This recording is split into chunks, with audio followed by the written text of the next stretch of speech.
வணக்கம், நான் உங்களோட தனசேகர் பேசுகிறேன். இது எஸ்எஸ் ஹெல்த்கேர் சேனல். 10 லட்சம் மாசுகளில் நெருங்கிட்டு இருக்க நம்மளுடைய சேனலில் வாரம் ஒரு முக்கியமான சுவாரஸ்யமான விஷயத்தை பற்றி பேசிகிட்டு இருக்கோம். குழந்தைகள் நலன் சம்பந்தப்பட்ட இந்த வாரத்துக்கான என்ன டாபிக் டாக்டர்னு கேட்டிங்கன்னா, குழந்தைங்களுக்கு நார் சத்து அவசியமா, இந்த நார் சத்துனால என்ன பலன்கள் உண்டு, என்ன கெடுதல்கள் நம்ம தவிர்க்கலாம் அப்படின்றத பற்றி தான் பேச போகிறோம். வள்ளுவர் ரொம்ப அழகாக சொன்னார், நீரின்றி அமையாத உலகு அப்படின்னு. என்னுடைய அந்த சரிசமமான இன்னொரு வார்த்தை என்னன்னு கேட்டிங்கன்னா, நாரின்றி அமையாத உணவு. இது எதுக்காக சொல்கிறேன் அப்படின்னு கேட்டிங்கன்னா, நாரின்றி அமையாத உணவுன்னு சொன்னதுக்கான முக்கியமான காரணம், உங்கள் உடலில் உணவு செரிமானத்துக்கு மிக முக்கியமான ஒரு விஷயம் நார். இந்த நார் சத்து எடுக்கிறதுனால உங்களுக்கு என்னென்ன பயன்கள் உண்டுன்றது முதல்ல தெரிஞ்சுக்கணும். ஆங்கிலத்தில் மிக அழகான ஒரு வார்த்தை ஒன்று இருக்குது, அது பேர் வந்து ரஃபேஜ் அப்படின்னு சொல்லுவோம். இந்த ரஃபேஜ் அப்படின்றது என்னன்னு கேட்டிங்கன்னா, ஃபுட் டைஜஷனுக்காக நம்ம வந்து உணவில் சேர்த்துக்கொள்ளக்கூடிய ஒரு முக்கியமான காம்பனன்ட் தான் இந்த ரஃபேஜ். இந்த ரஃபேஜ் எடுத்துக்கிறதுனால உங்கள் உணவு வந்து குடலில் வந்து சிரமப்பட்டு செரிமானமாகாமல் ரொம்ப எளிதாக மிருதுவாக செரிமானம் ஆகி வெளியே கழிவாக வர்றதுக்கான பெரிய ஒரு படகு தான் இந்த நார் சத்து. நார் சத்தில் பார்த்தீங்கன்னா பொதுவாக 2 விஷயங்கள் இருக்குது. ஒன்று சால்யூபிள் ஃபைபர்னு சொல்லுவோம், இன்னொன்று இன்சால்யூபிள் ஃபைபர்னு சொல்லுவோம். ஸோ ஒரு குழந்தைக்கு எவ்வளவு நார் சத்து அவசியம் அப்படின்னு கேட்டிங்கன்னா, குழந்தையோட வயசோடு சேர்த்து 5 ஆட் பண்ணிக்கிட்டிங்கன்னா அதுதான் அவங்களுக்கு தேவையான நார் சத்து. ஒரு உதாரணத்துக்கு ஒரு 5 வயசு குழந்தை இருக்காங்கன்னா ஒரு நாளைக்கு 10 கிராம் நார் சத்து எடுத்துக்கிட்டாங்கன்னா போதும். அடல்ட்ஸ்க்கு வந்து மேக்ஸிமம் நார் சத்து பார்த்தீங்கன்னா 38 கிராம் ஆக்சுவலாக நார் சத்து தேவைப்படுது. அதுதான் வந்து நார்மல். அதுக்கு மேலே எடுத்துக்கிட்டாங்கன்னா அது பேர் வந்து ஹை ஃபைபர் அப்படின்னு சொல்லுவோம். ஸோ நார் சத்து நம்ம சேர்த்துக்கிறதுனால உணவுகளில் என்னென்ன நல்ல விஷயங்கள் நடக்குது அப்படின்னு பார்த்தீங்கன்னா, மலச்சிக்கல் தவிர்க்கிறது மட்டும் இல்லாமல் கடந்த 20-25 ஆண்டுகளில் அறிவியல் ஆய்வுகள் ரொம்ப அழகாக பல விஷயங்கள் எடுத்து சொல்லியிருக்கு. மொதல் விஷயம், இதய நோய்கள் குறையறதுக்கான வாய்ப்புகள் நார் எடுத்துக்கிறதுனால இருக்குது அப்படின்றத ரொம்ப தெளிவாக சொல்லியிருக்கு. 2வது விஷயம் என்னென்னு பார்த்தீங்கன்னா, உங்களுக்கு டயபெட்டிஸ் சுகர் இருந்துச்சு அப்படின்னா நார் சத்து எடுக்கிறதுனால உங்கள் சுகரோட லெவல் ரொம்ப ஃபாஸ்ட்டாக மேலே போகாமல் ரொம்ப ஸ்லோவாக மேலே எடுத்துகிட்டு போயிட்டு ரொம்ப ஸ்லோவாக கீழே எடுத்துகிட்டு வர்றது தான் இந்த ஃபைபரோட முக்கியமான மகிமை. 3வது, வேறு எந்த விதமான நோய்களுக்கு இந்த ஃபைபர் அவசியம் அப்படின்னு பார்த்தீங்கன்னா, உங்கள் உடம்புல இருக்கக்கூடிய கொலஸ்ட்ரால்னு சொல்லக்கூடிய கொழுப்பு சத்தை நார்மல் லெவலுக்கு எடுத்துகிட்டு வரதுக்கு இந்த நார் சத்து மிகவும் உதவுது. ஸோ உங்களுக்கு சப்போஸ் கொலஸ்ட்ரால் இருக்குன்னு உங்கள் டாக்டர் வந்து ஒரு ஸ்டாட்டின் மாத்திரை கொடுத்துருந்தாருன்னு வச்சுக்கோங்களேன், நார் சத்துமே இதுக்கு ஒரு பெரிய பக்கபலமாக இருக்குது. 5வது விஷயம் என்னென்னு பார்த்தீங்கன்னா, உடம்பு எடையை குறைக்கணும் அப்படின்னு நினச்சிங்கன்னா முக்கியமாக நீங்கள் நார் சத்தை கட்டாயம் உணவில் சேர்த்துக்கணும். ஏன் நார் சத்தை சேர்த்துக்கணும் அப்படின்னு பார்த்தீங்கன்னா, பல அறிவியல் ஆய்வுகள் நார் சத்து சேர்க்கறதுனால என்ன தோணுது, என்ன கண்டுபிடிச்சிருக்காங்க அப்படின்னா, சட்டைட்டின்னு சொல்லக்கூடிய உணவு ஆக்சுவலாக அவங்க வயிற்றில் இருக்கக்கூடிய நேரத்தை அதிகரிக்கிறது மட்டும் இல்லாமல் நிறைய நேரம் வயிறு நிறைஞ்ச ஃபீலிங்கை கொடுக்குது. இது மாதிரி கொடுக்கறதுனால உங்களுடைய பசி எடுக்கக்கூடிய தன்மையும் குறையிறதுனால பேசிக்காக உங்களுக்கு வெயிட் லாஸ் ஆகிறதுக்கு ரொம்ப இதை ஃபெசிலிட்டேட் பண்ணுறது நார் சத்து தான். ஸோ நார் சத்தை பார்த்தீங்க அப்படின்னா லேடிஸ் ஜென்ஸ் அப்படின்ற 2 பாலருக்குமே சமமான அளவு தான் தேவைப்படுது. பல விதமான உணவுகள் நார் சத்து நிறைய இருந்தாலுமே கூட சில விஷயங்கள் நம்ம கண்ணுக்கு முன்னாடியே நிறைய இருக்குது. அது என்னென்ன உணவுகள்ன்றதை நம்ம பேசுவோம். ஆனால் நார் சத்தை வந்து நீங்கள் நார் மட்டும்தான், அதாவது தெரிஞ்சு எடுத்துக்கணும், தெரியாமல் எடுத்துக்கலாம். ஒரு உதாரணத்துக்கு பார்த்தீங்கன்னா, நீங்கள் மருத்துவர்கிட்ட மலச்சிக்கல் அப்படின்னு போனீங்கன்னா அவங்க வந்து பொதுவாகவே ஃபஸ்ட்டு நார் சத்து இருக்கக்கூடிய மருந்து தான் கொடுப்பாங்க.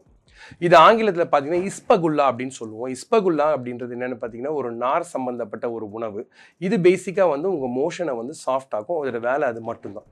அது மட்டும் இல்லாமல் பல விதமான நார் சத்துக்கள் இருந்தாலுமே நார் சத்து ரொம்ப அதிகமாக நம்ம சாப்பிட்டோம்னு வச்சுக்கோங்களேன், அதனாலையும் பிரச்சனைகள் வரலாம். மலச்சிக்கலுக்கு நார் சத்து சாப்பிட்டு நார் சத்து அதிகமாக சாப்பிட்டு மலச்சிக்கல் வந்தவங்களும் இருக்காங்க. ஸோ அதில் எது பண்ணாலுமே பேலன்ஸ் டயட்ன்றது ரொம்ப ரொம்ப முக்கியம். ஸோ நம்ம உணவுகளில் பார்த்தீங்க அப்படின்னா தமிழர்கள் எவ்வளோ அழகான உணவுகளை எவ்வளோ சிம்பிளான மொழியில் எல்லாமே நம்மளுடைய பழக்க வழக்கங்களில் 3 பொழுது, காலை மாலை இரவு பொழுதுன்னு சொல்கிறோம். அதே மாதிரி பார்த்தீங்கன்னா தமிழில் வந்து இயல் இசை நாடகம்னு 3 சொல்கிறோம். அதே மாதிரி பார்த்தீங்கன்னா முக்கணிகள், இதில் மா பலா வாழை, இந்த 3 கனிலையும் சிறப்பம்சமே எனக்கு பிடிச்ச விஷயம் என்னென்னு பார்த்தீங்கன்னா, மாவும் மஞ்சளாக இருக்கும், பலாவும் மஞ்சளாக இருக்கும், வாழையும் மஞ்சளாக இருக்கும். இந்த 3த்தையுமே நீங்கள் பிரித்து பார்த்தீங்கன்னா நார் சத்து அவ்வளோ கூட இருக்கும்.